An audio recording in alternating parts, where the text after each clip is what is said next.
We know 856 was one of them. Yeah, 856 was one of them, 402 was one of them, and 273 was the other one. Okay. Yeah. And I darted 402 twice. Neither of them yielded samples. Okay. So those were in the first 2 times that I went darting. So previous or subsequent attempts after that, we sort of decided to give 402 a break for a while, and figured we'd wait until we got some new equipment to try with before we made any more attempts. Okay.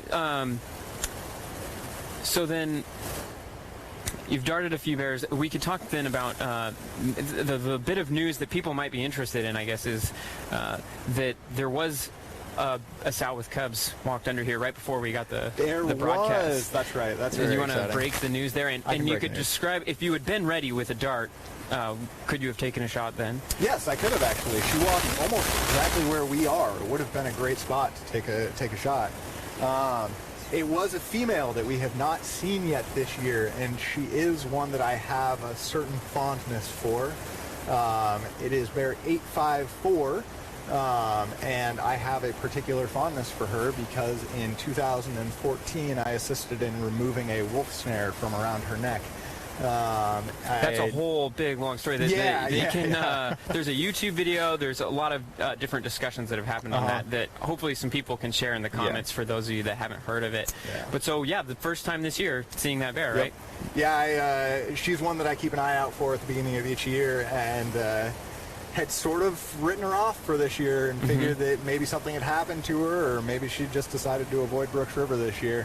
But she did. She just showed up. Tonight was the first time I've seen her, at least. It's possible somebody else has seen her, but not that I'm aware of.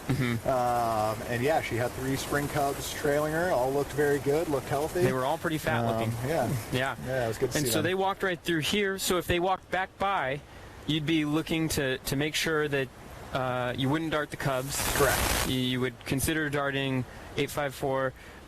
You would be looking to see if there's other bears in the area, that kind of thing.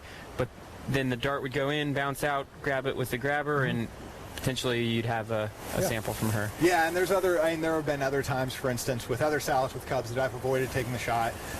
If they have a cub, if their cubs are right underfoot, then I don't want to take the shot because I don't want her to startle and make some sudden movement that injures one of the cubs. So I'd be looking to make sure the cubs are really away. So you're putting a lot of thought into